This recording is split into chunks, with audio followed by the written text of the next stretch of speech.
اللہ کے یہ جو اسلام ہے نا یہ ہمیں کیا سکھاتا ہے کہ ہم اللہ کے غلام ہیں. اسلام نے کچھ احکام ہمیں ایسے بھی دے دیے کہ ان احکام میں ہماری آزمائش ہے کہ یہ مجھے اپنا بندہ یہ اپنے آپ کو میرا بندہ سمجھتے ہیں یا نہیں سمجھتے. بندے کی اور غلام کی ڈیفینیشن یہ ہے کہ جب اسے آرڈر دیا جائے تو اس کے پاس کیوں کا آپشن بولو نہیں ہونا چاہیے, ہوتا ہی نہیں ہے. یہ امتحان ہے. بنی اسرائیل کو اللہ نے ہفتے کے دن مچھلی کے شکار سے منع کیا. کوئی ریزن بنتی ہے اس کی بھئی ہفتے کو کیا ہو جائے گا؟ کیا ہفتے کو مچھلی کھانے سے یا شکار کرنے سے مچھلی کی نسل پہ کوئی گروتھ ریشو پہ کوئی فرق پڑنے والا ہے بھئی؟ وہ تو جتنا اتوار کو پڑے گا اتنا ہی ہفتے کو پڑے گا. یا ہفتے کے دن ڈاکٹرز کہتے ہیں کہ مچھلی کھانے سے کوئی وائٹامن ڈی کی کمی پوری ہونے کے بجائے اور زیادہ کمی واقع ہو جاتی ہے, ہفتے میں کچھ ایسی صورت سے شعاعیں نکلتی ہیں, ہے بھائی؟ اللہ نے منع کر دیا. بنی اسرائیل کو کہا ہفتے کے دن آپ کو مچھلی کھانے کی اجازت نہیں ہے, اور آتی ہفتے کے دن ہی زیادہ تھی. تو اسلام یہ بتانا چاہتا ہے کہ میرے بندے بن کے بنو, یہ زمین تمہارے باپ کی نہیں ہے. بس یہ کانسیپٹ ہمارے دل میں ڈالا جا رہا ہے, سمجھ رہے ہو؟ یہ زمین تمہارے باپ کی نہیں ہے, میں نے بنایا ہے, جیسا کہوں گا ویسے انسان کے بچوں کی طرح چلنا پڑے. ختم ہو گئی بات. ہمارے یہاں ہر چیز میں ایکچولی وہ یوں تھا. تو ایکچولی وہ ایک صاحب قربانی کے بارے میں پوچھنے لگے, قربانی کے بارے میں, یہ ابھی قربانی آنے والی ہے نا, تو اس میں بھی یہی اعتراضات, یار اتنا پیسہ غریبوں کو کھلا دیا جاتا ہے بھائی, ایک ایک گھر میں 2-2 لاکھ 1.5 لاکھ 1 لاکھ کی قربانی ہو رہی ہے. ایک جانور کٹتا ہے نا اور اس کا گوشت 3-4 دن میں کباب بنا کے کھا پی کے ختم. اتنا پیسہ اگر ہم IMF کو دے دیتے تو ہمارا اتنا قرضہ ادا ہو جاتا. اتنا پیسہ اگر ہم جہیز کے لیے جمع کر لیتے, لاکھوں بچیوں کی شادیوں کا انتظام, بولتے کیوں نہیں بھائی, ہو جاتا. اتنا پیسہ اگر ہم ڈیم کے لیے جمع کرتے, ڈیم نے تو پھر بھی, یہ غلط ہو گئی مثال, واپس لے رہا ہوں میں واپس. اور کیا ہو سکتا ہے؟ بس یہ 2 ہی چیزیں ہو سکتی ہیں. بہرحال بہت کچھ ہو سکتا تھا نا. اتنا پیسہ ہم اپنے بچوں کی پڑھائیوں پہ لگا دیتے تو بچے, ہمارے ملک سے جہالت کا خاتمہ ہو جاتا. اتنا پیسہ یوں کر دیتے تو یوں ہو جاتا, یوں کر دیتے. اور اگر چلو گوشت ہی میں خرچ کرنا تھا, بھئی علماء کہتے ہیں نا غریبوں کو گوشت کھانے کو مل رہا ہے, تو اتنا پیسہ گوشت خرید کے اسٹاک کر دیتے اور پھر پورے سال آرام سے تقسیم ہوتے. یعنی گورنمنٹ یہ اعلان کرتی بھائی قربانی کی مد میں سب اتنے پیسے جمع کرائیں, 50,000 ہم کرا دیتے, 1 لاکھ رفیع بھائی کرا دیتے, 1.5 لاکھ فلاں کرا دیتا, اور یہ کرا کے گورنمنٹ یا کوئی کمیٹی بن جاتی جو کہتی اب ہم ایک دن میں نہیں بلکہ پورے سال میں ڈیوائیڈ کر کے جانور ذبح کر کے غریبوں میں بانٹتے رہیں گے, اس سے غریبوں کو فائدہ زیادہ ہوتا. بھائی 3 دن میں ہی آپ نے لاکھوں کروڑوں جانور کاٹ دیے, اس میں تو ضائع بھی بہت ہوتا ہے نا. ارے اس کو اسٹور کر کے, بھائی یہ گائے مفتی صاحب کی ہے, یہ گائے فلاں کی ہے, یہ گائے فلاں کی ہے, اب یہ بس اللہ کے نام پہ ہو گئی ہے, اب بوقت ضرورت بقدر ضرورت جب ضرورت ہوگی یہ گائے کٹتی رہے گی, راشن بٹتا رہے گا غریبوں میں. یہ 3 دن کے اندر ہی کیوں, 3 دن کے اندر اتنا جانور جب آپ کاٹتے ہیں تو فائدے کے بجائے نقصان بولو نا زیادہ ہوتا ہے. معاشی لحاظ سے جانور کے گوشت کی قیمت بہت زیادہ اوپر چڑھتی ہے, جو ظاہری کیلکولیشن بتاتی ہے, حقیقت تو اللہ ہی جانتا ہے. ارے مجھے ایک بات بتاؤ نا یار, یہ بات بھی سمجھانا کوئی مشکل کام ہے. دیکھو آپ کے پاس 3 لاکھ روپے پڑے ہوئے ہیں یا 2 لاکھ روپے پڑے ہوئے ہیں, ماہرین معیشت کیا کہتے ہیں, وہ 2 لاکھ ایک دن میں خرچ کر لو یا پورے سال ڈیوائیڈ کر کے خرچ کرو, زیادہ بہتر کون سا کیا عمل ہے؟ پورے سال ڈیوائیڈ کرو, ایسا ہی ہے نا. تو آپ کے پاس اتنے جانور کروڑوں گائے بیل بکرے دمبے موجود ہیں, تو ماہر معیشت کہیں گے کہ 3 دن کے اندر کاٹ کے ان کے کباب بنا کے کھا جانا اس سے بہتر ہے کہ ان کو پورے سال میں ڈیوائیڈ کر دو. کچھ محرم میں کٹیں گے, کچھ سفر میں کٹیں گے, کچھ ربیع الاول میں کٹیں گے, اس سے گوشت کی قیمت بھی کیا رہے گی, ہمارے کنٹرول میں رہے گی, وافر مقدار میں غریبوں کو گوشت بھی ملتا رہے گا. عقل تو یہی کہتی ہے. اسی وجہ سے یہ لبرلز لوگوں کو بڑے اعتراضات ہوتے ہیں, یار یہ کون سی قربانی ہے یار, یہ کیا ہے یار, یہ کون سا طریقہ ہے یار, جانور لاؤ کاٹو, چاں پہ کسائی لے گئے نکال کے, اور کھال جو ہے نا وہ فلان لے گئے, اور پھر وہ کھایا پیا 3 دن ہلا گلا. کچھ لوگ اسٹور کر لیتے ہیں لیکن وہ بھی اپنے لیے کرتے ہیں, غریبوں کے لیے تھوڑی کرتے ہیں. محرم میں حلیم پکا دیا اس سے, بس اس کے بعد نہیں چلتا وہ. تو یہ کیا ہو رہا ہے؟ دوسری بات, گوشت خرید کے اگر وہ سستا پڑتا ہے, جانور خرید کے کاٹ کے کھایا جائے تو وہ اور زیادہ مہنگا پڑتا ہے. تو یہ کروڑوں روپے کا سرمایہ اس طرح بھی ہلاک ہو رہا ہے. ارے یہی بکرا آپ عام دنوں میں خریدو آدھی قیمت پہ ملے گا، بلکہ گوشت خریدو تو اور سستا ملے گا، اور گوشت بھی اپنی مرضی کا ملے گا. جو سری پائے کے عادی نہیں ہے وہ سری پائے نہ خریدیں. لیکن یہی آپ بقرعید والے دن خریدو تو ڈبل قیمت پہ. کیا خیال ہے بھائی؟ اور اگر کاٹنا ہی تھا تو جو لنگڑے لولے جانور ہیں ان کو کاٹ دو. گوشت تو سب میں ایک ہی جیسا نکلتا ہے نا. ارے کسی کا جانور لنگڑا ہے، اندھا ہے، کاڑا ہے، کنکٹا ہے، وہ تو ویسے ہی گوشت پہ تھوڑی کوئی اثر پڑتا ہے. جانور اندھا ہو، گوشت تھوڑی اندھا ہے. لیکن شریعت نے کیا کہا؟ معذور جانور کی قربانی بولو بھائی نہیں ہے. یہ تو ایک اور اعتراض ہمارے لیے کھڑا کر دیا. تو اتنے سارے اعتراضات قربانی پہ ہوتے ہیں، ان سب کا ایک ہی جواب ایک حدیث میں موجود ہے. صحابی نے پوچھا یا رسول اللہ یہ قربانی کیا ہے؟ آپ نے فرمایا سنت ابیکم ابراہیم، تمہارے باپ ابراہیم کی سنت، بس اور کوئی لاجک نہیں ہے. جب اللہ نے ابراہیم علیہ السلام کو حکم دیا بیٹے کو ذبح کرو تو اس کی کوئی لاجک سمجھ میں آتی ہے؟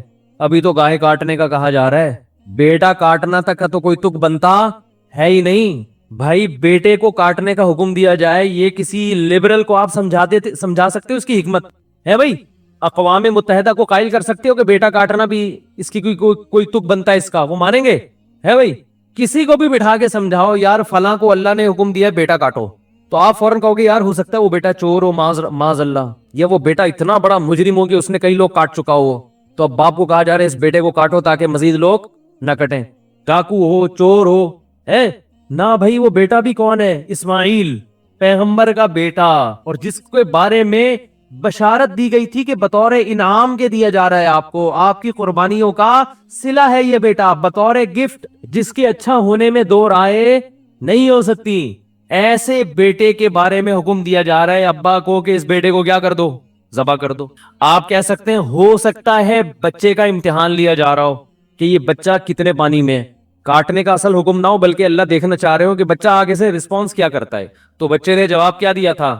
یا ابت افعل ما تؤمر، اے ابا جو کہا گیا ہے عمل کر لیں. تو بچہ ایگزام میں کامیاب ہو گیا، اب اللہ کہتے بس نہیں کاٹیں. ہے بھائی تو جیسے ابراہیم علیہ السلام کو حکم دیا اپنے بیٹے کو کاٹیں، اس کی لاجک کچھ بھی نہیں ہے سوائے اس کے کہ ابراہیم بھی اللہ کے، بیٹا بھی اللہ کی مخلوق پہلے ہے، ابراہیم کا بیٹا بعد میں.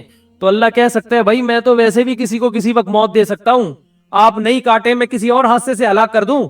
یہ تو مجھے اختیارات ہے نا، دیا بھی تو میں نے یہ ثابت کرنے کے لیے کہ ابراہیم تو میرا بندہ ہے اور تیرا بیٹا بھی میرا غلام ہے. غلام کو جب حکم دیا جاتا ہے تو اس کے پاس کیوں کا آپشن نہیں ہوتا، بس یہ ثابت کرنے کے لیے کاٹو. تو ہمیں حکم دیا جا رہا ہے کہ بیٹے مت کاٹو بلکہ بیٹے تو مزید پیدا کرو، نسل بڑھانے کا حکم ہے نا، لیکن بیٹے کے بدلے میں جانور کاٹو. اور اس جانور پہ جو اعتراضات ہو کہ کیوں کاٹنے کا حکم دیا جا رہا ہے، اتنے پیسے سے غریب کی شادی کرا دیتے. ایک تو غریب کی جب بھی مثال آتی ہے شادی کی آتی ہے بیچارے کی مثال، کیونکہ غریب کی ہر مسئلہ حل ہوتا ہے، شادی نہیں ہوتی بیچارے کی. غریب کو روٹی بھی مل جاتی ہے، لوگ زکات فطرہ دے دیتے ہیں غریبوں کو، میں نے دیکھا ہے، بلکہ دیتے ہی غریبوں کو ہیں، تلاش کر کر کے غریبوں کو دیتے ہیں. ہر کام علاج بھی ہو جاتا ہے. غریب کا مسئلہ اٹکتا کہاں ہے؟ رشتہ لینے جائے گا، جتنا بھی ترس آ رہا ہو نا آپ کو، آپ بولے گے بھائی تو 1 لاکھ مزید لے لے، پتلی گلی سے نکل یہاں سے، بیٹی نہیں دوں گا. تو غریب کے سارے مسائل کہاں کے کھڑے ہوتے ہیں. اس لیے میں مثال دیتا ہوں، غریب کی شادی نہیں ہوتی اس کی بیچارے کی، رشتہ نہیں دیتا کوئی، تو غریب بھی نہیں دے رہے ہوتے. کمال کی بات یہ غریب بھی نہیں دے رہے ہوتے اس. تو اس لیے میری زبان سے نکلتا ہی یہی لفظ ہے ہمیشہ. کیا بات کر رہا تھا میں؟ ہاں تو میں یہ کر رہا تھا کہ لوگ کہہ سکتے تھے کہ یہ جو تم نے 1.5-2 لاکھ کا بیل خریدا ہے اس سے کسی غریب کی شادی کرا دیتے، یا کھانا کھلا دیتے، یا کسی غریب بچی کو جہیز دے دیتے، یا فلانا کر دیتے تو ڈمکانا کر دیتے. تو آپ ان سے بولو بھائی جب ابراہیم علیہ السلام کو اللہ نے حکم دیا تھا بیٹے کو ذبح کرو، تو ابراہیم علیہ السلام بھی اس قسم کے اشکال اگر کر لیتے تو وہ اللہ کے خلیل نہ بنتے، وہ معاذ اللہ نقل کفر شیطان کے دوست بن جاتے. تو آپ مجھے بھی شیطان کا دوست بنانے کی کوشش نہ کریں. اللہ نے حکم دیا کہ کاٹو تو میں کیا کروں گا؟ کاٹوں. اور حج میں تو اس سے بھی زیادہ عجیب معاملہ ہوتا ہے. یہاں تو ہم گوشت کھا بھی لیتے ہیں، کھلا بھی دیتے ہیں. مینا میں جو کروڑوں لاکھوں جانور ذبح ہوتے ہیں وہ تو بےچارے اکثر ضائع ہو جاتے ہیں.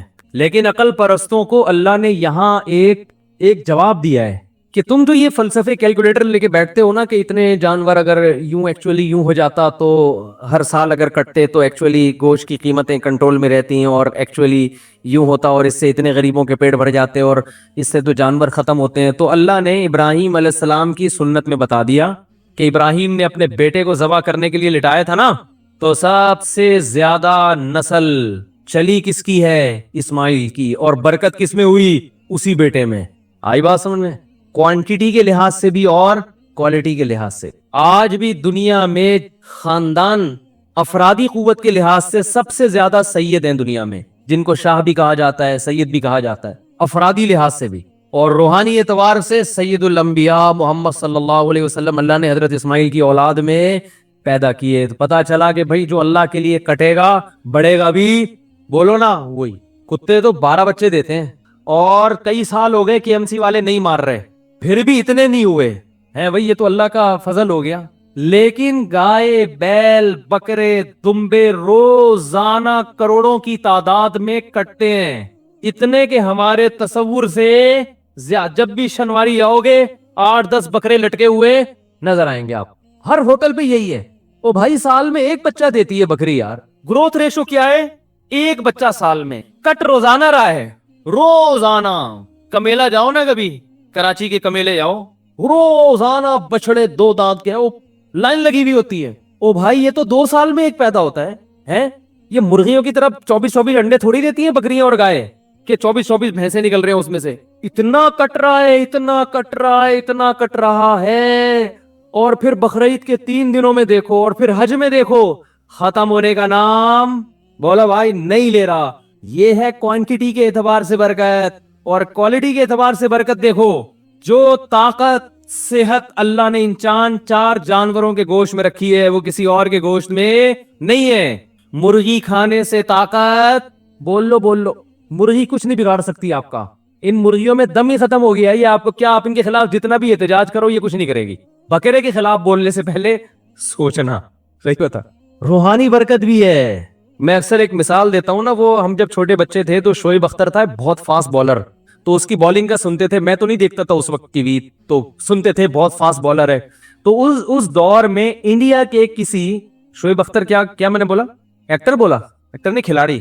انڈیا کے اس دور میں کسی کھلاڑی کا انٹرویو آیا کہ پاکستان کے پاس اتنے فاسٹ بالر ہیں، آپ کے پاس کیوں نہیں ہے؟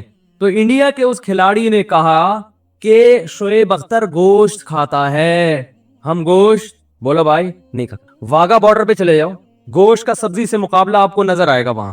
میں 2 دفعہ واگا بارڈر پہ گیا ہوں، بار بار دل چاہتا ہے، لیکن اب چونکہ ذرا مشہور ہو گئے تو ہر آدمی وہ پھر تصویریں لے کے ڈالنا شروع کر دیتے ہیں، اور ایک عجیب ہی۔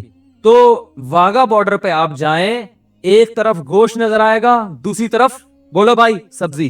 آوازوں میں دم دیکھو، ایک کی دھاڑ جیسے شیر دھاڑ رہا ہے، قد ہے بھائی جیسے بیل۔ تو یہ برکت کس کی ہے؟ گوشت کا مقابلہ سبزی سے دیکھنا، سبزی سے کرنا ہے تو ابے نندن کی چائے دیکھ لو۔ ایک سبزی کھا کر اڑا تھا ہے بھائی ہوا میں، اور ایک بولتے کیوں نہیں یار، اس میں تو کوئی کچھ نہیں، کوئی پابندی نہیں ہے یار، آپ تو گوشت کھاتے ہو نا۔ ایک نے سبزی کھائے تھے ٹماٹر، جس پہ پھر ہم پہ پابندی لگائے گی کہ ٹماٹر پہ پابندی لگا رہے ہیں ہم، لگا دو پابندی، گائے پہ پابندی نہ لگانا۔ انڈیا نے دھمکی دی تھی نا، ہم تمہارے ٹماٹر بند کر دیں گے، تو ہمارے ہاں تو ٹومیٹو کیچپ میں ٹماٹر نہیں ڈلتا، ہمارے ہاں تو ٹومیٹو کیچپ میں نہیں ڈلتا ٹماٹر، وہ پتہ نہیں کیا ڈل رہا ہوتا ہے۔ تو ٹماٹر بند کرنے سے ہمارا کوئی نقصان نہیں ہے۔ انڈیا سے جو گائے آ رہی ہیں اور وہ بیل آ رہے ہیں نا، جو ہندو نہیں کھاتے، یہ آپ بہت اچھا کرتے ہو، بہت اچھا۔ آپ گائے کو اپنی ماں سمجھو، گائے کی سیوا کرو، سجدہ کرو گائے کے سامنے، ہمیں کوئی اعتراض نہیں ہے، کیونکہ آپ کھاؤ گے تو ہمارے لیے کھانا مہنگا ہو جائے گا۔ تو اگر آپ یہ دھمکی دیتے کہ ہم پاکستان کو قربانی کی گائے بند کر دیں گے تو ہم پریشان ہوتے۔ بھائی ہمیں تو واگا بارڈر پہ آپ کے خلاف جو نعرے لگانے پڑتے ہیں وہ گائے کا گوشت کھائے بغیر ممکن نہیں ہے۔ ہمیں جو اڑتے ہوئے جہازوں کو کنٹرول کر کے زمین پہ لا کے پائلٹ کو چائے پلا کے واپس بھیجنے کا عمل ہے، یہ گائے کا گوشت کھائے بغیر ممکن نہیں ہے۔ گائے بند نہ کرو ہماری۔ اب مجھے ڈر ہے کہ وہ بھی گائے کھانا نہ شروع کر دیں یہ بیان سن، لیکن ان کو ٹائم لگے گا۔ آج اگر وہ ہندو گائے کھانا شروع بھی کرتے ہیں تو وہ تو ظاہر ہے ان کی جین میں شامل ہونے میں 5-6 صدیاں بھی گزریں گی۔ ہم تو ہزاروں سال سے کھا رہے ہیں بھائی، ابھی آپ کو گائے کھا کے بھی ہمارا مقابلہ کرنے میں 200-400 سال لگیں گے۔ یہ گائے باقی آپ کہہ سکتے ہیں وہ گائے کھانے سے کولیسٹرول بڑھتا ہے، وہ اس لیے بڑھتا ہے کہ وہ پھر کام جہازوں والے نہیں ہو رہے نا، سارے تھوڑی ابھینندن کے مقابلے میں ہوا میں یا واگا بارڈر پہ پریڈ کر رہے ہیں، زیادہ تر تو گائے کھا رہے ہیں اور کمپیوٹر کے آگے بیٹھ کے بس یہ انگلیوں کی جو مسل ہے نا ان کی ایکسرسائز ہو رہی ہے، اس کے لیے گائے کھانے کی ضرورت بولو بھائی نہیں، آفس میں بیٹھے ہوئے ٹش پش، تو اس سے کیا ہوگا؟ تو پھر وہ ظاہر ہے پھر تو پھٹو گے گائے، پھر یہ گائے کی توہین ہے، یہ جو گائے کا گوشت کھانے سے کولیسٹرول بڑھتا ہے یہ گائے کے گوشت کی توہین کی وجہ سے بڑھتا ہے۔ کیا آپ نے بڑا گوشت کھایا کام بڑے نہیں، کام چھوٹے چھوٹے مرغیوں فارمی مرغی جیسے کام کر رہے ہیں آپ، اس لیے کولیسٹرول بڑھتا ہے، ہارٹ اٹیک ہوتا ہے۔ بڑا گوشت وہ کھائے جو کام کیا کرے؟ بڑے کرے، جو فضاؤں میں جہازوں پہ قبضہ کرے، پائلٹوں کو آسمانوں سے نیچے اتارے، اور پی آئی اے کے جہاز لے جا کے اللہ کی پناہ یار یہ بھی ہمارے یہاں ہو رہا ہے، اس میں گائے کا قصور نہیں ہے، یہ پی آئی اے والوں کا ذاتی قصور۔ بہرحال کیا بات چل رہی تھی، کہاں سے کہاں نکل گئی؟ تو قربانی پہ بات چل رہی تھی۔ دیکھو ابے نندن کی چائے کا جب بھی قصہ آتا ہے نا مجھے ایک بات بہت اچھی لگتی ہے، میں دوبارہ ریپیٹ کروں گا اس کو، کہ ایک آدمی کو ہوا سے اتارا، چائے پلائی، نہلایا دھلایا، اچھے کپڑے پہنائے اور عزت کے ساتھ واپس بھیج، بہت زبردست کام ہو گیا ہمارے لیے۔ اب اس پہ میں بات کروں گا تو پھر بات بہت لمبی ہو جائے گی لوگوں کا۔ فیملی پلاننگ والوں نے تو گھریلو سسٹم ہی تباہ کر دیا ہے، سمجھ رہے ہو؟ وہ جو پہلے گھروں میں پورے دو دو بچڑے آتے تھے، یہ منجلی آپا کا ہے، یہ چمونی آپا کا ایسا ہو گیا، یہ ممانی کا ہو گیا، یہ خالہ کا ہو گیا، یہ جناب پوتے کا ہو گیا، یہ بہو کا ہو گیا، پوری دو دو کٹے ہم دیکھتے تھے لوگوں کے گھروں میں کٹتے تھے، دو ایک بچڑے ایک ہی گھر میں چل جاتے۔ اب وہ فیملی پلاننگ والوں نے سارے خاندانی سسٹم کی واٹ لگا دی، بچے ہی نہیں ہے، اور خدا کی قسم جس گھر میں بچے نہیں ہیں عید بقرعید کا مزہ تو اس گھر میں ہے ہی نہیں۔ ہمارے بچوں نے 10 دن سے پڑھائی چھوڑ دی ہے، گائے آ رہی ہے کلاوازیاں کھا رہے ہیں، مدرسوں کی شکایت یعنی پڑھ کے نہیں دے رہے، ہم کہتے ہیں بھائی بقرعید گزرے گی تو پڑھیں گے، ابھی ہمارے بس میں نہیں، وہ گایوں کے پیچھے بھاگ رہے ہیں۔ تو بچوں کو یہ انٹرٹینمنٹ ہے بچوں کے لیے یار، انجوائے کرنے دو ان کو، کیا ان میں پڑھائی کا اتنا بوجھ ڈالا؟ شکایتیں آ رہی ہیں پڑھ نہیں رہے، ٹلے مار رہے چھوٹے، ہم کہہ رہے ہیں یار رات کو سوتے ہی کم بخت 2 بجے ہیں، کیونکہ ادھر پوری گائیں آ کے اتری ہوئی ہیں، دمیں ہلا رہی ہیں، ان کی انجوائے کر رہے ہیں نا کہ یار یہ گائے۔ کراچی والوں نے کہاں گائے دیکھی ہوتی ہے، وہ ایک ویڈیو ہے بنارس کی، اس پہ بیل کے پیچھے پبلک بھاگ رہی ہے، اس پہ نیچے کے پی کے والوں نے پنجاب والوں نے کمنٹس کیے ہوئے کہ کراچی والوں نے کبھی گائے دیکھی نہیں ہے۔ واقعی نہیں دیکھی بھائی، گائے تو کھیتوں میں ہوتی ہیں یار، بکریاں شہروں میں تھوڑی ہوتی ہیں، تو ہمیں تو یہی تو سیزن ہے ہمارا گائے بچڑے دیکھنے کا، اور ایسا بچڑا مارکیٹ میں آ رہا ہے، طبیعت خوش ہو جاتی ہے دیکھ کے۔ دیکھو ہر گلی میں رونق ہے نا، ہر گھر کے آگے بچڑے بندے ہوئے ہیں، اتنے اونچے اونچے لمبے لمبے خوبصورت، دیکھ کے طبیعت، یہ رونق ہے اللہ کی طرف سے، تو یہی تو بقرعید کا مزہ ہے، یہی تو تہوار ہے۔ دیکھو اسلام کے علاوہ جتنے تہوار ہیں نا آرٹیفیشل ہے، مصنوعی خوشی ہے، اوریجنل نہیں ہے۔ ہندو جو ہولی مناتا ہے کس بات کی ہولی ہے، کیا ہے، کہہ رہے پتہ نہیں کس بات کی خوشی ہے، مجھے خود بھی ابھی تک پتا نہیں ہے، بس خوشی مناؤ، انجوائے کرنے کی کوشش کرو۔ عیسائی کرسمس مناتے ہیں 25 دسمبر کو، کس بات کی خوشی؟ عیسیٰ علیہ السلام پیدا ہوئے تھے، تو آج تھوڑی پیدا ہوئے ہیں، وہ تو پیدا ہوئے تھے، ان کو 2100 سال گزر چکے ہیں بھائی۔ یہ جو سالگرہ کی خوشی ہے مصنوعی خوشی ہے، پیدا تو اس وقت ہوا تھا نا جب بچہ پیدا ہوا تھا، اس وقت انسان خوش ہوتا ہے، اب 1 سال کے بعد کیا کروں میں ہو گیا تو آج کا دن پیدا ہوا، تو آج کا دن یہ 2021 ہے آج، اور پیدا ہوا تھا 1990 میں پیدا ہوا تھا یہ، تو یہ خوشی ہوتی نہیں ہے، خام خواہ کی منائی جاتی ہے۔ اور شادی پہ بھی لوگ 1 سال کے بعد کیک کاٹ رہے ہوتے ہیں، حالانکہ مجھے پتا اس دن تو ان کو افسوس ہوتا ہے۔ ایک سردار جی بیٹھے ہوئے فلم دیکھ رہے اور رو رہے ہیں، روئے جا رہے، کسی نے کہا کوئی رونے کا سین ہوگا، سردار جی سے پوچھا کون سی فلم دیکھ رہے ہو، کہہ رہے اپنی شادی کی ویڈیو دیکھ رہا ہوں بھائی میں شادی کی ویڈیو دیکھ رہا ہوں۔ تو اسلام کی جو 2 عیدیں ہیں نا وہ حقیقت میں کیا ہیں؟ خوشی کے دن ہے۔ پہلی عید کیا ہے؟ رمضان کے روزے ختم، کتنا عجیب لطف محسوس ہوتا ہے یار، کھانے پینے کی کیا مل گئی چھٹی، 1 مہینہ نہ کھا سکتے تھے نہ پی سکتے تھے، رمضان کی تراویح ہے، اتنی لمبی لمبی نمازیں، اور سارا پھر اعتکاف والوں کا 10 دن اپنے آپ کو باؤنڈ کر کے مسجد میں بیٹھ جانا، بار بار دیکھنا چاند کب نظر آئے گا، ٹھیک ہے نا، اور 1 مہینے ناشتہ بھی گیا، نسوار بھی گئی، پان بھی گیا، گٹکا بھی گیا، سگریٹ بھی گئی، اور صبح کا ناشتہ بھی گول، دوپہر کا لنچ بھی گول، شام کی چائے بھی گول، سارا اسکیجول آؤٹ ہو جاتا ہے، اور 1 مہینے بعد کیسا پتلا ہونا شروع ہو جاتا ہے، کمزور ہونا شروع ہوتا ہے، ایک دم چھٹی مل جاتی ہے، چاند نظر آ گیا، اور کل کیا ہے؟ کل روزہ نہیں ہے۔ نیچرل خوشی ہے، کھا رہے اس دن اتنا اچھا لگتا ہے، کھانے میں مزہ آتا ہے۔ تو روحانی خوشی بھی ہوتی ہے، جسمانی بھی۔ روحانی یہ ہوتی ہے کہ خدا نے ہم سے بڑی عبادت کروا لی، ہمارے رب نے اتنی عام دنوں میں 1 روزہ رکھنا کتنا مشکل کام ہے یار، کتنا مشکل کام ہے، سوچتا رہتا ہے آدمی، کیونکہ سب کھا رہے ہوں گے آپ کا روزہ ہے۔ اللہ رمضان میں ہمت دے کے پورے مہینہ کنٹینیو روزے رکھواتا ہے، پورے مہینے تراویح پڑھوا لیتا ہے، مرے سے مرا آدمی بھی زیادہ کچھ نہ کچھ عبادت کر ہی لیتا ہے رمضان میں. تو یہ خوشی ہوتی ہے یار ہم سے اللہ نے گن پوائنٹ پہ عبادت کروا لی ہے, چلو ہم نہیں بھی چاہتے تھے کام کروا لیا. اس کی خوشی ہوتی ہے, روحانی خوشی ہے. اور ایک جسمانی خوشی کے کھانے پینے کی چھٹی. 1 مہینہ ڈائٹنگ کے بعد کسی مریض کو جب اجازت ملتی ہے نا پھوڑ سکتے ہو, تو آپ دیکھو اس کی خوشی کا عالم کیا ہوگا. اور ہماری 1 مہینہ ڈائٹنگ عام ڈائٹنگ نہیں ہے. مریض کو تو بہت ساری چیزیں کھانے کی اجازت ہوتی ہے, 2-4 چیزیں ڈاکٹر رکوا دیتا ہے, اور ہمیں نہ پینے کی اجازت اور نہ کھانے کی اجازت. اور 1 مہینہ یہ اسکیجول چلتا ہے, روٹین چلتی ہے, اس کے بعد چھٹی ملتی ہے تو مزہ نہیں آئے گا کیا؟ پھر بھی کسی کو مزہ نہ آئے تو پاگل آدمی ہے. وہ کیا ہے؟ وہ پاگل ہے. دوسرا بقرعید میں, بقرعید کی بھی خوشی یہ اوریجنل خوشی ہے. کئی دنوں سے قربانی کی باتیں شروع, جانور لانا شروع, ان کی سیوا ہو رہی ہے, ان کو کھلا رہے ہیں. یہ نیچرل ہے. جس آدمی کو جانوروں سے محبت نہیں ہے وہ اپنی فطرت اور نیچر پہ نہیں ہے, وہ آرٹیفیشل مصنوعی زندگی میں ہے. سمجھتے ہو؟ یہ مصنوعی زندگی. آپ کو پتا ہے ماہر نفسیات کہتے ہیں کہ جانور پالنے والے لوگوں میں نفسیاتی بیماریوں میں مبتلا ہونے کا اندیشہ کم ہوتا ہے. سمجھتے ہو؟ اور کتے پالنا نہ شروع کر دو. کتے پالنا اسلام میں جائز نہیں ہے, حرام جانور ہے, اس میں روحانیت نہیں ہے. یہ جو حلال جانور ہے نا جس میں اللہ نے برکت رکھی ہے, ان کے دودھ میں, ان کی قرآن کیا کہتا ہے, وَمِنْ أَصْوَافِهَا وَأَوْبَارِهَا وَأَشْعَارِهَا, ان کے اون میں, ان کے صوف میں, ان کے بالوں میں, ان کی کھالوں میں تمہارے فائدے ہیں, ان کے دودھ میں, ہر چیز ان کی استعمال ہوتی ہے. تو اس سے کیا ہے, حلال گوشت ملتا ہے انسان کو. ان جانوروں سے مانوس ہوتا ہے انسان. تو کتنے دنوں سے پالنا شروع کر دیتے. بچوں کی خوشیاں دیکھو, ناچتے پھر رہے ہیں گلیوں میں, کلبازیاں کھا رہے ہیں, ہماری گائے کب آ رہی ہے, ہمارا دمبا کب آ رہا ہے. اپنا دمبا نہیں ہوتا, دوسرے کے دمبے سے دل بہلانا شروع کر دیتے. اور پھر جب گائے جانور ذبح ہوتا ہے کتنا گوشت کھانے کو ملتا ہے, یہ تازہ گوشت ہے. تو اس میں روحانی خوشی کیا کہ اللہ نے ہم سے ابراہیم علیہ السلام کی سنت کو زندہ کروا لیا. ہمیں ہر بال کے بدلے میں اللہ نے ایک نیکی دے دی. یہ کون سی خوشی ہے؟ روحانی خوشی. یہ بھی خوشی ہے, مسلمان اس پہ بھی خوش ہوتا ہے, یار اللہ نے اتنا ثواب کا کام کروا لیا ہم سے. نمبر 2, گوشت انسان کی خوراک میں سب سے لذیذ ترین خوراک ہے. وہ اتنی وافر مقدار میں مسلمان کو بقرعید میں ملتا ہے کہ اتنی وافر مقدار میں عام طور پہ پورا سال نہیں ملتا. اور اتنا تازہ, اتنا فریش میٹ, اتنا بہترین. اور اس میں کمال کی بات یہ کہ اس گوشت کی نسبت کس کی طرف ہے؟ اللہ کھلا رہا ہے. ہٹو بچوں, اللہ تو دال بھی کھلائے, دیکھو پورے سال بھی اللہ ہی کھلاتا ہے. نسبت اپنی طرف نہیں کرتا کہ یہ میری طرف سے الگ سے دعوت ہے, یہ میری طرف سے الگ سے کیا ہے, ضیافت ہے. اس لیے کہ یہ تو اللہ نے رزق تو سب کو دینا ہے. لیکن بقرعید میں اللہ نے روزے رکھنے کو حرام کر دیا. کیوں حرام کر دیا؟ کہ میری ضیافت سے اعراض لازم نہ آئے. آج میں نے دعوت کی اور تو کم بخت روزہ رکھ کے بیٹھا ہوا ہے, اس کا اپنا مزہ ہے. صحیح ہے نا؟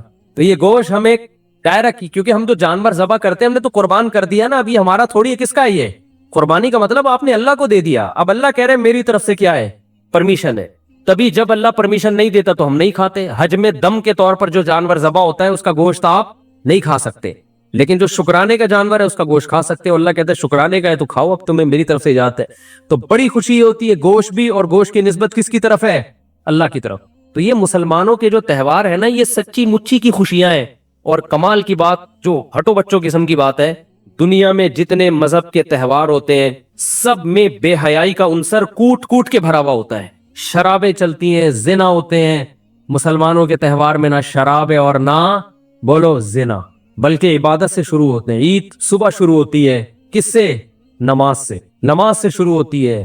پھر ایک سنت کو زندہ کیا جاتا ہے حضرت ابراہیم کی. تو سنت میں بے حیائی تو نہیں ہوگی نا, وہ تو دعائیں پڑھ کے ہوگی. قربانی کے ذبح کے وقت دعائیں پڑھی جاتی ہیں, الحمدللہ عیاشی نہیں کی جاتی. تو مذہب بھی ہے, لطف بھی ہے, روحانیت بھی ہے, اور کیا چاہیے بھائی آپ. تو اس لیے نبی صلی اللہ علیہ وسلم نے فرمایا اب ہمیں کوئی عید منانے کی ضرورت نہیں, اللہ نے ہمیں خود سے 2 عیدیں دے دی ہے. تو اب ہم کوئی اور تہوار نہیں منا سکتے. اللہ نے ہمیں, ہر قوم کی ایک عید ہوتی ہے, ہماری کتنی ہے؟ 2, اور دونوں ہٹو بچوں ہے, دونوں ہٹو بچوں ہے. تو بچوں کو بھی جو ہے نا زیادہ ہٹو ہٹو نہ کیا کریں. ہٹو بچوں جانور کے پاس جانے دیں ان کو. آپ نے تو زندگی خشکی میں گزار دی, نہ دمبا پالا, نہ بکرا پالا, نہ گائے پالی, پرسنالٹی میں ہی لگے رہے, 3 پیس سوٹ اور ٹائی میں مصنوعی زندگی گزار کے برباد کر دی اپنے آپ کو. بچوں کو تھوڑا سا انجوائے کرنے تو, سمجھتے ہو؟ اور بچے پیدا کرو گے تو انجوائے کریں گے. وہ ایک آدھ بچہ انجوائے نہیں کرتا, ایک آدھ بچے کو بچہ نہیں کہتے, اس کو تو ایک کہتے ہیں ایک اتفاق سے, ڈارمن کے نظریے کے تحت ہو گیا. ٹھیک ہے نا؟ تو بچے تو گھر میں بھرے ہوئے ہوتے ہیں بہن بھائیوں کثرت سے, وہ خوش ہوتے ہیں ایک دوسرے کو باتیں سناتے ہیں, وہ اس کا دمبا دیکھا, ہم تو بچپن میں اتنا انجوائے کرتے تھے اپنے کزنوں کے ساتھ بہن بھائیوں کے ساتھ, اب ہے اس کا بچڑا دیکھا بالکل پخروٹ قسم کا بیل آیا ہے. تو بچے کیسا انجوائے کر رہے ہوتے ہیں. تو گھر میں بچے ہوں گے تو زندگی میں مزہ ہوگا. مصنوعی زندگی میں اللہ نے لطف نہیں رکھا. 3 پیس سوٹ ٹائی پہنے آفس جانے سے پہلے, گھر میں آ کے اس کو اتار دے, ٹھیک ہے نا. ہر جگہ ہر چیز اچھی نہیں لگتی. تو جانور پالے, اس میں تواضع ہے, اس میں عاجزی ہے, اس میں انکساری ہے, اور ڈپریشن سے بھی آپ باہر نکلو. یہ تکبر انسان کی کھوپڑی کو خراب کرتا ہے, سمجھ رہے ہو. انسان کی کھوپڑی کو خراب کون سی چیز کرتی ہے؟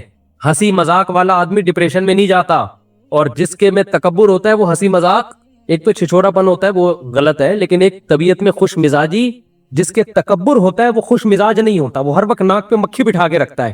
میں کہنے والا تھا ہمارے ایک جاننے والے تھے, مگر میں یہ نہیں کہہ رہا کیونکہ وہ سمجھ جائیں گے میرے بارے میں بات ہو رہی ہے. ہمارے کوئی جاننے والے نہیں تھے, ان کی بات میں کر رہا ہوں. ایک صاحب جن کو میں بالکل بھی نہیں جانتا, ان کی بات میں کر رہا ہوں. وہ جب بھی اپنے سسرال جاتے تھے نا, پرانی بات ہے, سسرال والے ایک عذاب میں آ جاتے تھے. چونکہ وہ میرے جاننے والے نہیں تھے, ان کے سسرال والے, انہوں نے مجھے بتایا. اپنے جاننے والوں سے تو یہ باتیں شیئر نہیں کرتا نا انسان. انہوں نے مجھے بتایا کہ یہ داماد ہمارا جب بھی گھر میں آتا ہے عذاب جان ہے ہمارے لیے. میں نے کہا کیوں؟ کہہ رہے جب بھی آئے گا فسادی عورتیں, ہر عورت فسادی نہیں ہوتی پہلے بتا دوں میں, فسادی عورتوں کی طرح بیٹھ کے نا لگائی بجھائی شروع کر. مجھے کسی نے چائے کا نہیں پوچھا, میں یہاں بیٹھا ہوں گھنٹے سے کوئی پانی کا نہیں پوچھ رہا. سمجھ رہے ہو. اچھا اپنی تعریفیں کرنی نہیں چاہیے لیکن اب کر دوں. میرا سسرال میں, میرے تو ہول سیل کے حساب سے سسرال ہے, کسی بھی سسرال میں جاؤ پانی کا پوچھیں نہ پوچھیں ہماری صحت پہ کوئی فرق نہیں پڑتا. اللہ کا شکر ہے, ہم نے ہمارے اسٹائل اسی قسم کا. کھانے کا پوچھ لیں آپ کی مرضی, نہیں پوچھیں کوئی مسئلہ نہیں ہے. میں ان چیزوں پہ کبھی میں نہیں کہہ رہا کہ میں بہت نیک ہوں, لیکن میرا مزاج ہے کہ ان چیزوں پہ کبھی ناک منہ بنتا نہیں ہے. تو بیٹھ گئے پوچھ لو آپ کی مرضی, نہیں پوچھو تو بھی ٹھیک ہے, وہ بھوکے تھوڑی مریں گے, باہر جا کے کھا لیں گے بھائی. میں خود ہی پوچھ لیتا ہوں کچھ پکا ہوا ہے تو لے آؤ بھائی, بھوک لگ رہی, خود ہی پوچھ لے یار, ختم اس میں کیا ہے. تو وہ جو ہمارے جاننے والے نہیں تھے وہ کیا کرتے تھے جب گھر میں جاتے تھے, یہ سمجھ رہے نا جاننے والے نہیں تھے کیوں کہہ رہا ہوں, وہ سمجھ نہ جائیں, وہ بولیں گے تو میری باتیں ممبر پہ بیٹھ کے بتا رہے لوگوں کو. تو جاننے والے نہیں تھے وہ. میں کہہ سکوں گا بھائی میں تو آپ کو جانتا ہوں, تو آپ کی بات تو ہو ہی نہیں رہی. تو ان کا اسٹائل ہے, اور یہ بہت سے داماد اس قسم کے مارکیٹ میں آج بھی موجود ہیں, اپنے بھی خود بھی ڈپریشن میں, دوسروں کو بھی ٹینشن میں. تو وہ کیا ہے کہ جب گھر میں جاؤ تو مجھے پوچھا کیوں نہیں, مجھے چائے کا کیوں نہیں پوچھا, میں کب سے آ کے بیٹھا ہوا ہوں, مجھے کھانے کا نہیں پوچھا. پھر ایک دن وہی جو میرے جاننے والے نہیں تھے, میری ایک دفعہ اور شادی ہو رہی تھی, تو میں نے ان کو دعوت دے دی کہ آپ بھی آئیں ولیمے میں. انہوں نے کہا ہم اس طرح نہیں, ہمیں پراپر کارڈ چاہیے, یہ طریقہ نہیں ہوتا کسی کو بلانے کا, فون کرو آ جانا. پراپر کیا ہوتا ہے مجھے سمجھا رہے تھے پراپر, یار وہ سمجھ نہ جائیں یار بھائی, ان کے علاوہ کی بات کر رہا ہوں میں, لیکن پرانا قصہ انشاءاللہ نہیں سمجھیں گے وہ. تو مجھے کہنے لگے کہ مجھے کیا چاہیے, کارڈ چاہیے. میں نے کہا آنا ہے آ جاؤ. سب کو ہم نے اسی طرح دعوت دی, فون کے آ جا بھائی. کہہ رہے نہیں یہ کوئی طریقہ نہیں ہوتا. ظاہر ہے اچھے لوگوں میں یہ سمجھا جاتا ہے نا, کہ ذرا خاندانی لوگوں میں یہ سمجھا جاتا ہے کہ پراپر طریقے سے آپ. ابے میں نے کہا ہم نے جس نے ایک زندگی میں کرنی ہے اس کے یہ چوچلے ہوتے ہیں کہ بیٹھ کے کارڈ چھاپ رہے ہیں, متمنی ہے شرکت, اور وہ جو لکھا ہوتا ہے نا نور چشمی, اس طرح کے وہ کرتے ہیں جن کی زندگی میں ایک. جب اتنی ساری شادیاں کرنی ہوتی, اتنا ٹائم نہیں ہے کہ کارڈ پہ انگلش میں الگ, فارسی میں الگ, نور چشمی متمنی شرکت, اور چشمے برا کے پتہ نہیں کیا کیا لکھا ہوتا ہے نیچے, چشمے برا. ہاں وہ انوائٹ, میری طرف سے تو انوائٹ میں خود ہی کر رہا ہوں, کوئی ہے ہی نہیں. پہلی میں سب لوگ آتے ہیں آپ کے خاندان والے انوائٹ کر کے, کہتے ہیں ہمارا بھی. دوسری میں کارڈ چھاپو گے بھی کوئی نام نہیں لکھوائے گا, بولے گا خود ہی کر رہا ہے, خود ہی پکڑا جائے گا, خود ہی پٹے گا. اپنی طرف سے انوائٹ کرنا, بھائی بھی کہتے گا میں ذمہ دار, یہ نور چشمی میں صرف اپنا نام ڈال, ٹھیک ہے نا, چشمے برا میں صرف اپنا نام ڈال, کسی اور کا ڈالا نا وہ کہے گا شادی تو کر رہا ہے مروا میرا ہے, تو میں کیا کارڈ چھاپتا بھائی. ایسے ہی دعوت ہوگی, فون پہ آنا ہے آ جاؤ بھائی, اپنی ذمہ داری پہ, کچھ بھی پولیس بھی آ سکتی ہے عین ولیمے کے دوران. تو اس میں کون اتنا, ہمارے پاس اتنا ٹائم تھوڑی ہے ان فضول کاموں کے لیے یار. ہم تو نکاح کا پیغام بھیجا, ہاں ہو گئی شادی کرو, نہیں ہے ٹائم. تو میں نے تو آپ کو تیسری شادی کا قصہ سنایا تھا کہ انہوں نے 6 مہینے کا ٹائم مانگا, میں نے کہا 6 مہینے میں میری کہیں نہیں ہوئی تو دوبارہ ٹرائی کروں گا. ہو گئی تو میں کوئی 6 مہینے تک اپنے آپ کو باؤنڈ نہیں کر سکتا, اتنا ٹائم نہیں ہے. تو اب ہم ان کو کارڈ چھاپیں, ان کو انوائٹ کریں, شکر کرو بھائی مولوی صاحب تمہیں دعوت دے رہا ہے آ جاؤ یار. تو وہ کہنے لگے نہیں ہم اس طرح نہیں آتے. میں نے کہا بھائی میں نے آپ سے ریکویسٹ کی, آ جائیں گے تو خوشی ہوگی, نہیں آئیں گے تو آپ کی مرضی. آپ پھر بھی گئے الحمدللہ, کھانا کوئی بھی نہیں چھوڑتا چاہے کتنا ہی غصے میں ہو. تو اب بعض لوگ نا ناک پہ مکھی بٹھا کے رکھتے ہیں, گھر میں آئیں گے تو مجھے پوچھا کیوں نہیں, مجھے چائے کا نہیں پوچھا, مجھے کھانے. بیوی کو عذاب میں ڈالا ہوا ہے انہوں نے یار. نہ دوسرے کو ٹینشن دو نہ خود ٹینشن. بیسک حقوق پہ کمپرومائز مت کرو.